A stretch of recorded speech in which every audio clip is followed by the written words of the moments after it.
Hello BookTube, Sarah here, and welcome back to my channel. Today I'm coming to you with my March 2017 wrap-up. So I had an absolutely fantastic reading month. I finished 13 books. That is probably one of the best reading months I have ever had, ever. I do not recall ever reading that many books in a single month. Now, sadly, we didn't have Goodreads, many years ago when I was younger and used to read, that's all I did was read. So there was no way of me being able to keep track of my stats, and I never used to keep track of that. I just read. But still, even when I was reading a lot more, or I felt like I was reading a lot more before I kind of took my hiatus for a number of years, when I first started knitting, I'm just so pleased. And, I'm hoping this trend does continue. So I'm going to forewarn you guys right now, I have no idea, but this could end up being a slightly longer video. So grab a cup of tea or a cup of coffee, get a comfy seat, and let's jump right into this wrap-up. So, as per usual, I'm going to start with my stats for the month.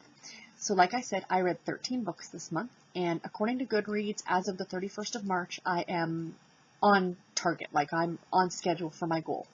Now, I wanted to make a quick little note here about my reading goal. I think when I did my, 2017 goals video at the beginning of the year, I talked that I was going to, I had my Goodreads goal set at 120 or 125 books, I think, which is great. I read 100 books last year, but I actually decided to go ahead and up my goal about a week ago, and I upped it to 150. I was going to go with 144 because that's 12 books a month over 12 months. I can math, but I just like the number 150 so much better than 144. So I'm going to shoot for 150. I think I can do it if I keep going the way I am now, because I feel like I'm not pushing myself. Even though I finished that many books, I still don't feel like I was forcing myself to read. I'm in a good place right now, and I'm enjoying it. Now, if come July or August and the reading dips down, then so be it. I'll readjust my goal if I want to. It's not set in stone, But I think right now it's kind of a nice goal to work my way towards. And with the books that I have planned on reading, 10 books a month at least with the Triple RC Challenge. And then on top of that, I've got something new that's going to be coming to the channel later on in this month that I've already hinted at in my Friday Reads video, so stay tuned for that. Plus the little novella every month from the Cupid's Coffee Shop series. Plus, with the wonderful, fantabulous, why didn't I hear about this or know about this before Overdrive app, with being able to listen to audiobooks while I'm at the gym, I don't think it should be a problem with me hitting at minimum 12 books a month or so. So anyway, that was a little bit of a long explanation to tell you guys that I've actually upped my goal, and I'm really excited about it. So, into the rest of my stats. I had 2 5-star books this month, 2 4.5-star books this month, 5 4-star books this month, 2 3.5-star, and 2 3-star books. So really great. I think that's what also contributed to the amount of reading that I got done, is that all the books I really enjoyed. There weren't any of them that I really disliked, so that's always a good thing. I read 5 romance novels, 2 historical romance novels, 2 historical fiction novels, 2 romantic suspense novels, 1 nonfiction book, and 1 cozy mystery. And all 13 books that I read were adult. None of them were middle grade or YA or anything like that. They were all adult novels. 3 of the books were published in the 2000s, and 10 of the books were published between 2010 and 2016. I read 11 ebooks and 2 audiobooks. 12 of them were novels, and 1 was a novella. My total page count was 4,335 pages, averaging about 139 pages a day. Now, before I continue, and I think a lot of us will get this, these results are somewhat skewed. The reason I say that is because one of the audiobooks that I finished this month was a 24-hour long audiobook. I think it was a well over 600-page book if you looked at the page count, and it was The Valley of Amazement by Amy Tan. I started that book in January. So really, I didn't read that book in its entirety in March. I think I finished it the first week of March. So, these results are going to be slightly skewed. They're not perfect. I'm not going to try and break it down by how many pages I read in January, how many I read in February, what have you. At the end of the year, it all comes out in the wash anyway, but as for now, I count the books that I finish in a given month. So, just to let you guys know. So, as I usually do, I am going to go through from my least favorite to my most favorite books. And like I said, I had a really good reading month. And, you know, I liked all these books. So, when I say my least favorite, the analogy that I'm going to use is chocolate. I love chocolate. I love all chocolate, but there is some chocolate that I love just a little bit more than other chocolate, and this is how this month went for me. So, let's jump right in and get started. The first book I'm going to talk about is Fatal Affair by Marie Force. This is the first book in the Fatal series, and it has an average rating of 4.14 stars on Goodreads. I gave it 3 stars. This was a really good book. It was very well written. It was a great romantic suspense novel. My issue with it is that it was political. I am not a big fan of political. I'm all for a couple being on the run from a killer and they end up falling in love, because that happens, you know? But the political stuff tends to kind of go over my head, especially when it's U.S. politics. Like, it's not something I deal with on a day-to-day basis, and it really wasn't fantastic. Like that, I didn't enjoy that part of it. The story itself, again, was fabulous. The characters were great. It was all the political stuff that I just didn't care for. But unfortunately, when the entire story is based on the fact that it was a U.S. senator who was killed, the political stuff's going to kind of come into it.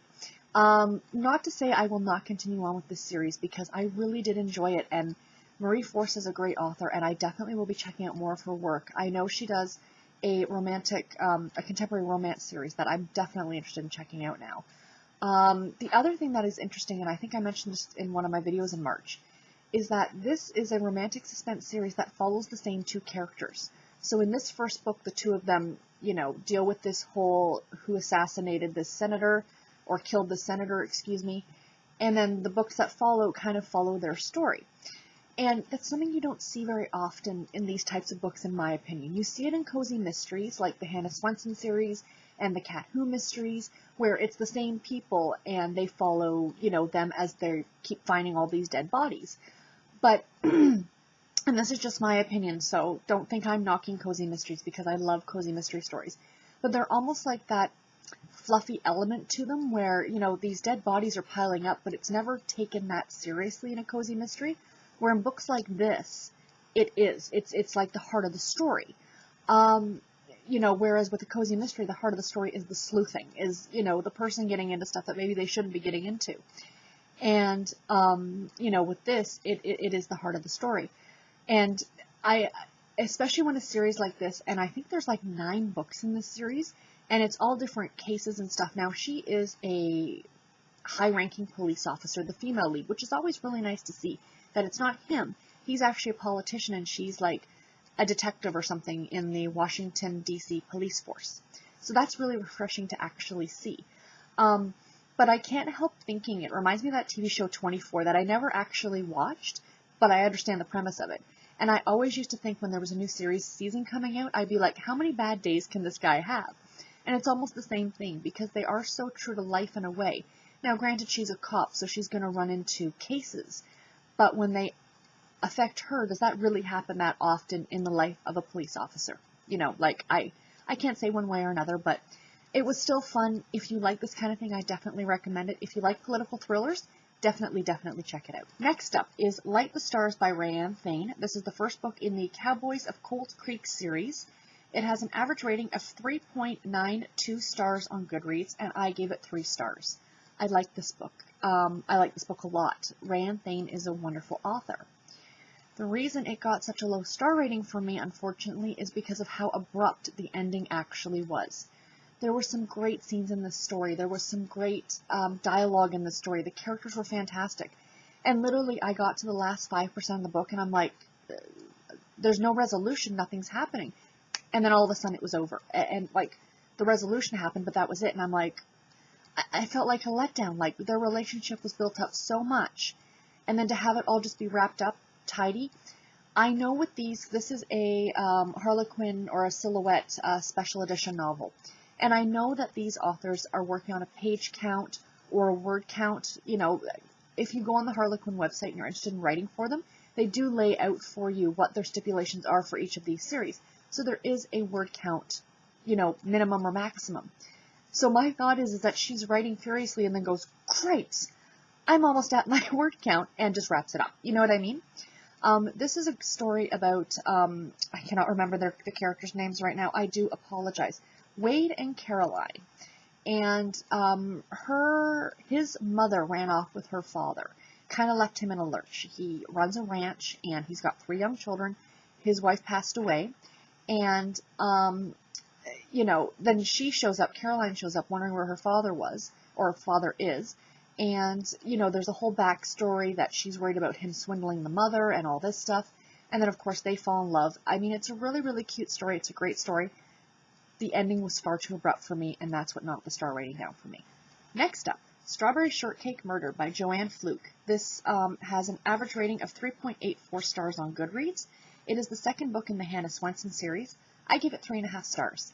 This was a really, really adorable book. And this is a really great little series, the Hannah Swensen Cozy Mystery series.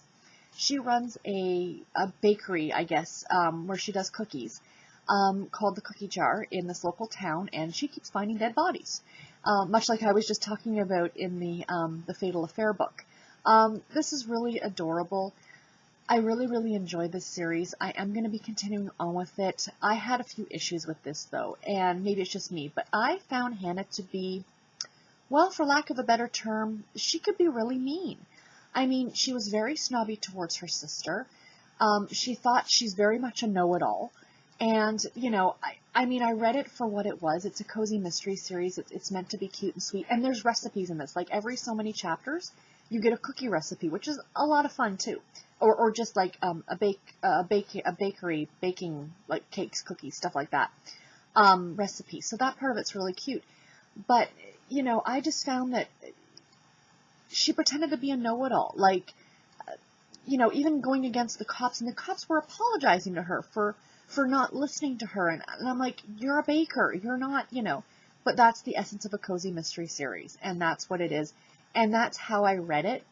I didn't read it as being something that it's not, and if you like this kind of thing, definitely check it out. They are really, really sweet. They're not, there's no, like, adult situations in here. From what I recall, there's no swearing. These are really clean, really, really fun stories. And, you know, yeah, she had an attitude issue, but you can kind of look past that and just enjoy the series for what it is. The next book is Marriage Made in Money by Sophia James. This is the first book in the Penniless Lords series. It has an average rating of 3.79 stars on Goodreads, and I gave it 3.5 stars. This is a Harlequin historical novel, and this was really, really fun. It is a neat little premise for a Regency romance series where the woman herself comes from money, and the gentleman in question, the lords, if you will, are broke. And essentially this is a marriage of convenience type story where he marries her for the money, and she agrees to marry him because her father is dying, and her mother died when she was quite young, and her father's now dying, and he wants her to be taken care of. So, literally, within a week or so of this couple meeting, they end up getting married, which I don't know how true that was for Regency times. Like, I don't know if there was a lot of arranged type marriages in that time period, but I'm finding that Regency romance used to be the thing that, not that I snub my nose at, but I didn't really care for it. But I guess now that I'm getting older, I'm really starting to enjoy it. Between this and the Bridgerton series by Julia Quinn, I'm really, really loving these. I still really love the Westerns. Are still some of my favorite historical romances, but this one was really adorable, and it has a really neat premise. I have gone out and bought the second book in the series because I am looking forward to continuing on with it. Sophia James writes a really great book. These characters were fantastic. She has a really, like, the female lead in this book has a really great backstory herself, as does he. You know, there was a lot of depth to these characters, and I really, really enjoyed it. The next book is Lucky Latte by Courtney Hunt. This is the third book in the Cupid's Coffee Shop series. It has an average star rating of 3.92 stars on Goodreads. I gave it 4 stars. I really, to be honest, don't have a lot to say about this book. It was a 51-page novella. I love this series. It's another great installment in the series. I can't say anything bad about this. Please read this series. It is fantastic. What I would actually love to see is maybe them do an entire bind-up of all 12 books. Would be absolutely fantastic. This one is about Claire, and she is invited to her sister's wedding, and her grandmother, who's quite elderly, I think in her 90s, believes that she's in a relationship, and the grandmother wants to see all the grandchildren married. You know what I mean. And it was very much like what was that movie with Julia Roberts? Was it My Best Friend's Wedding? Where she makes up or hires a guy to escort her to the wedding. So it's her coworker. And they go to the wedding together and, of course, end up falling in love. Really, really adorably sweet story. Love this series. Please check it out. They are such quick, wonderful reads. I can't recommend this one enough. The next book was one of my really anticipated reads, books of the month, and this is The Witch's Daughter by Paula Braxton. It is the first book in the Witch's Daughter series. It has an average star rating of 3.54 stars on Goodreads, and I gave it 4 stars. I really enjoyed this book. It was a really interesting premise.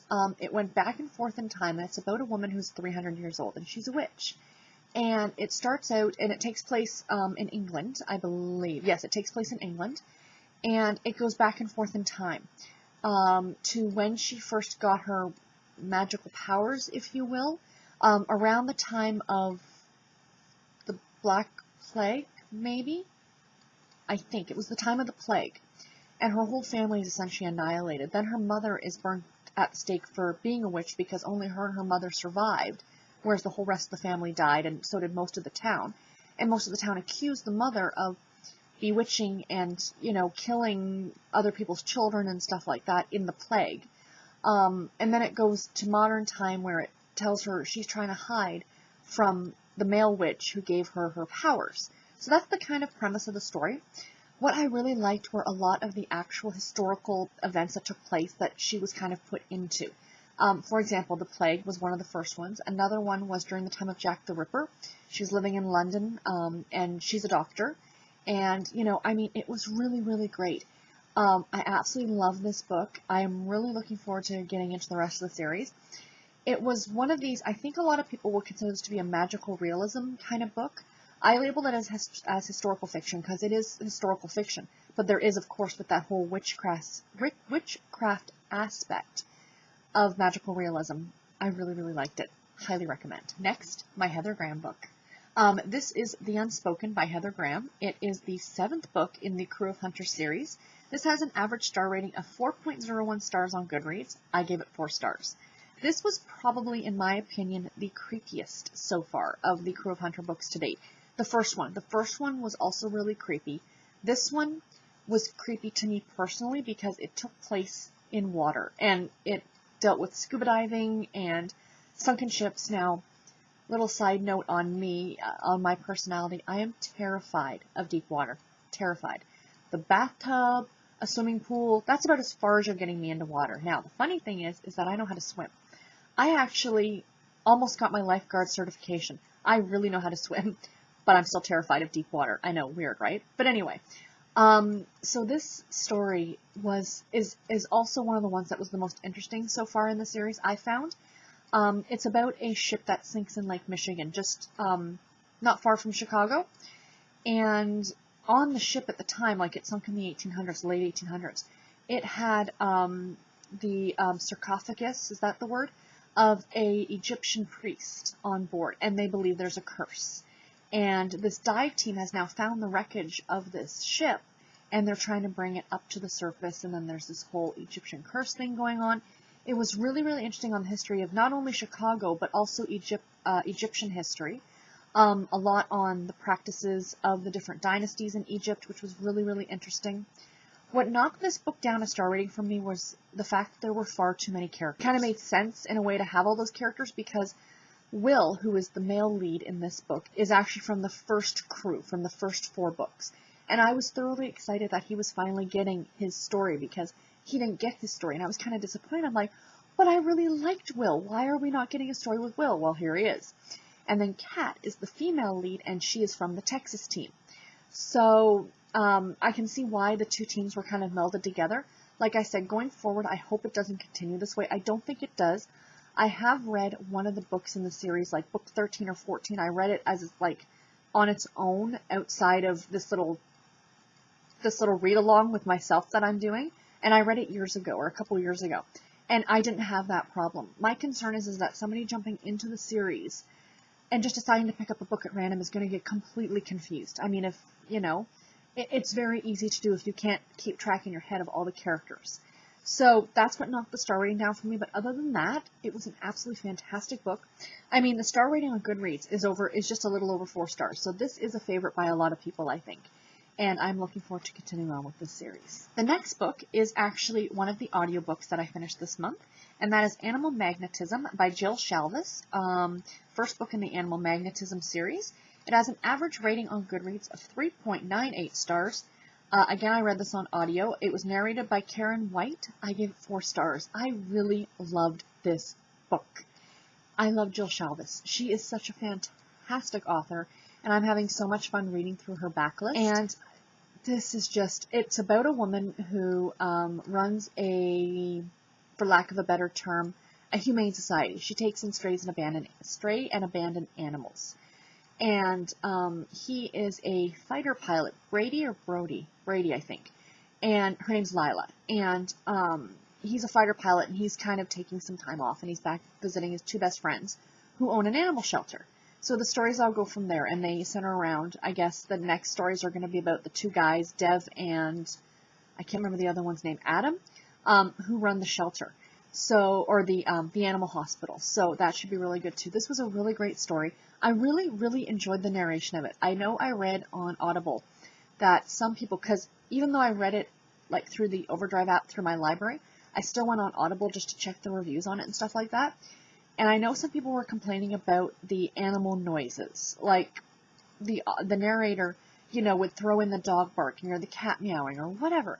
I think it was adorable, especially the opening scene where Lila kind of hits his truck and that's how they meet.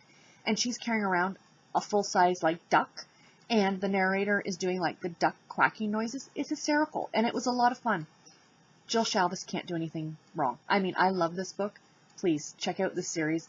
I already have the 2nd book in the series on my wish list, or on the wait list, for my library, and I'm really looking forward to getting to it. The next book was kind of a surprise book to me in a way, that this is something that I would have not normally read, but I'm really glad I did, and it's called What If? Serious Scientific Answers to Absurd Hypothetical Questions by Randall Munroe. I loved this book, and I'm not sciencey. Now, if you're at all sciencey or you're into science, you will love this book even more, I'm sure of it. This has an average rating of 4.16 stars on Goodreads. I gave it 4 stars. The reason it got lower than a 5 was because, or lower than even a 4.5 is because, like I said, I'm not a sciencey person, and a lot of this was based on scientific theory and math and stuff like that. But even if you're not into that, you can still read it and enjoy it. I mean, I know I did. There are some great, the author has a great sense of humor. It's that very sarcastic-y kind of sense of humor, which, that's me. And I really appreciated it, and I really liked it. Now, I have heard a lot of people say you've got to listen to this on audio because it's narrated by Will Wheaton. Now, I'm going to stop you right there and say, sure, read it on audio if you're interested in it, but have a print or, sorry, I'm getting text messages, but have a print or ebook copy at hand because there's cartoons in this, little drawings that he does, and you're going to miss out on that. And some of them are like jokes, and you're going to lose that if you're just listening to the audiobook. There's some great little lines in this that I just wanted to share with you. One of the questions was something along the lines of, if you were to throw a, if you were to throw a baseball at light speed toward a batter, what would happen?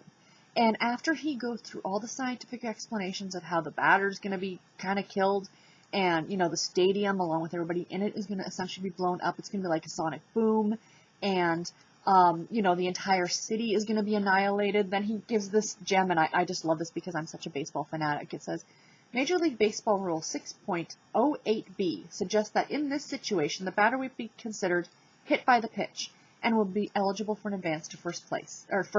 I just thought that was so funny and, you know, totally appealed to the baseball lover in me. So yes, absolutely love this book. All right, guys, I know this video is getting long, but we only have a few more, so hang in there. The next book I want to talk about is The Bollywood Bride by Sonia Dev. This is part of the Bollywood series, but I don't think these are books that need to necessarily be read in any kind of order. This has an average rating of 3.55 stars on Goodreads, and I gave it 4.5 stars. This book I completely bought for the cover, and oh my gosh, guys, it was amazing. Absolutely amazing. Rhea, who is the main character, had a very difficult upbringing. As a child, her mother had some mental issues. I don't want to get too much into it and ruin any of the story for you if you're interested in reading it. And then her father passes away. She was in the summers raised by her aunt in, I think, just outside Chicago. And there was a boy who was like cousins of her cousin or friends of her cousin or something like that. And they kind of grew up together, and she developed a crush on him as they got older. Well, then they broke up for, again, reasons I don't want to get into because of giving away plot points of the story. But she then becomes a big a Bollywood star. And she comes back to Chicago for her cousin's wedding. And the story kind of picks up and goes from there. I really enjoyed this book. I think one of the things that kind of took away from it was the very abrupt ending. There were some major issues that were being dealt with in this book. I felt it was tied up way too quickly and way too neatly. It was almost like, they said, oh, it'll be okay, we'll deal with it, and be done with it, where I felt that there was a lot more that needed to be dealt with, but that's just me. The one thing I absolutely loved was hearing about all the culture. The Indian culture, especially around that of a wedding, it was just absolutely fantastic. I have already gone out and bought another book by this author. I think I now own 2 more by her, and I'm really looking forward to getting to them. And come on, these covers are just absolutely stunning. So yes, I highly, highly recommend this book. Next up, we have Romancing Mr. Bridgerton by Julia Quinn. This is the 4th book in the Bridgerton series. It has an average star rating of 4.2 stars on Goodreads. I gave it 4.5 stars. I loved this book so much. I think it was absolutely fantastic. It was Colin and Penelope's story. Colin is so far my favorite of all the Bridgertons. He has such a great presence in all the other books, like in the first 3 books. He only makes like little quick appearances, but he makes such an impact during those quick appearances. And I was so looking forward to this book because I knew it was going to be Colin's story. Penelope also makes appearances in the first 3 books, but she's more of the wallflower. And he is like the most popular of the Bridgerton series. He's funny, he's cute, he's all those things. And she grew up being a wallflower. And this book takes place over the course of years. Like, they've known each other since she had her first season. Her coming out season, if you will. And, I just loved it. I love the characters in this. I love seeing the rest of the family again. Fantastic, fantastic.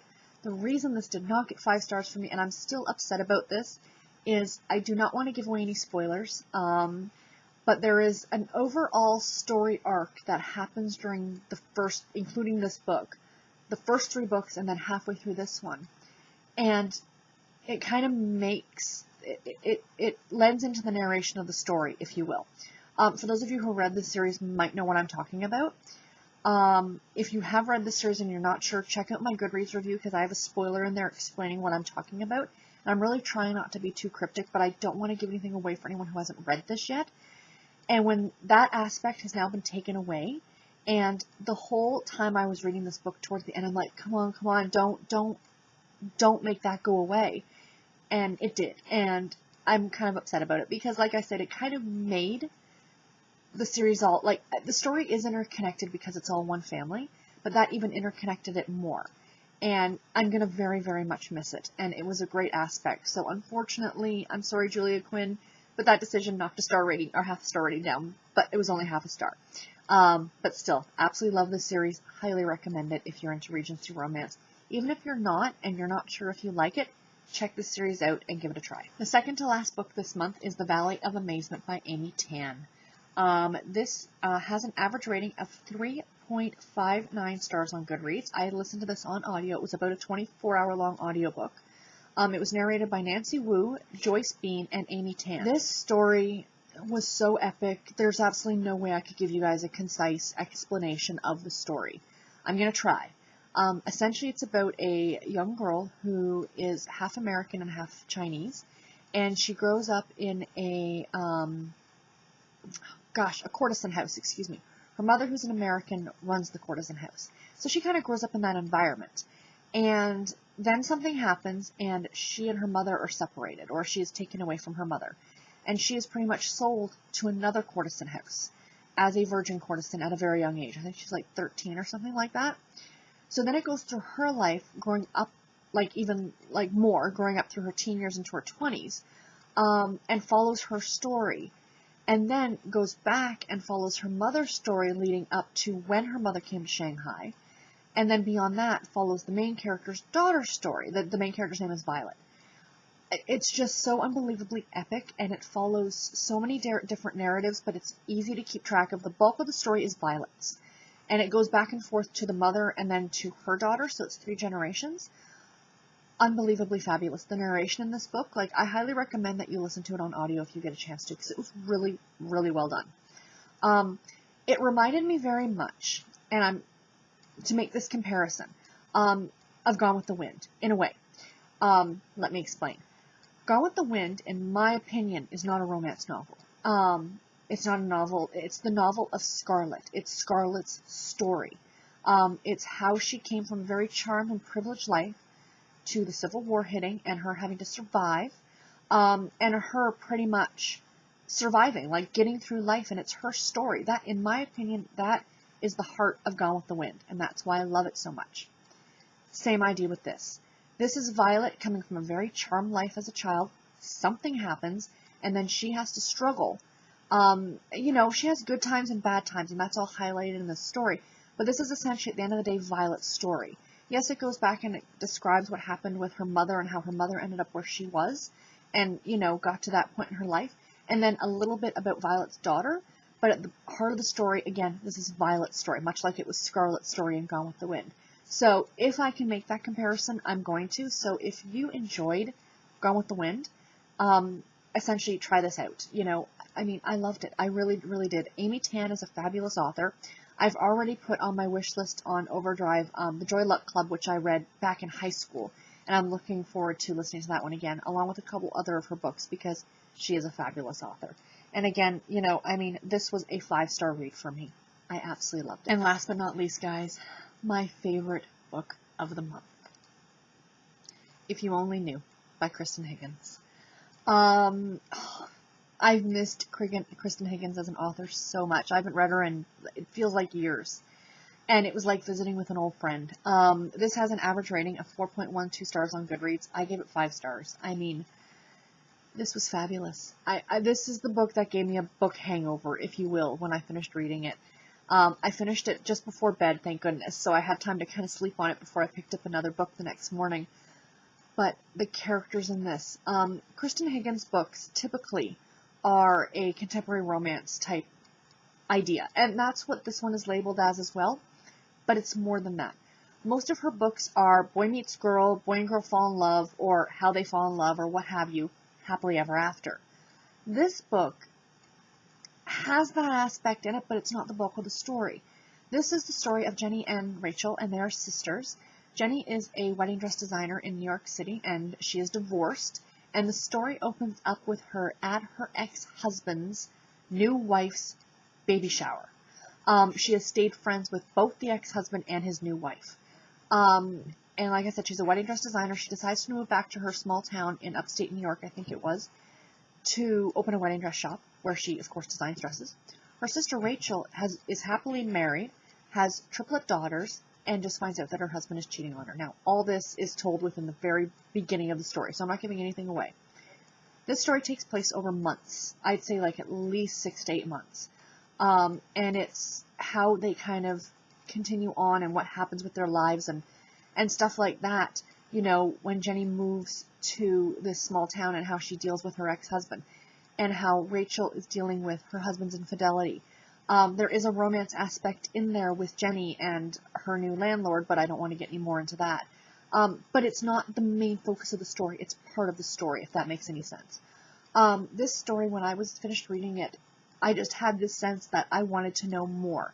I so hope that Kristen Higgins, in a future novel, will write again that takes place in this town, and maybe we'll run into Jenny or Rachel at a coffee shop. You want to know how they're doing now, you know what I mean? And the feels, guys. I had all the feels in this book at the end. I absolutely loved it, and I highly recommend it. Please, please, check out her work. If you watched my my author spotlight on Kristen Higgins, I recommended Just One of the Guys. I also absolutely recommend this book. These two books, Just One of the Guys and this one, my personal opinion, are two of her best works. So if you haven't read her yet and you're looking for somewhere to start at one of those. Anyway, guys, I apologize for how long this was. I'm looking at the time, and I'm hoping I can cut this down a little bit with some editing, so we shall see.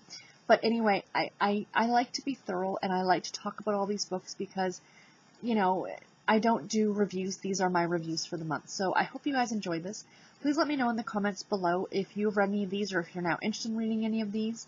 Or what was your favorite book in March? I would love to know. And until my next video, guys, take care and happy reading. Bye.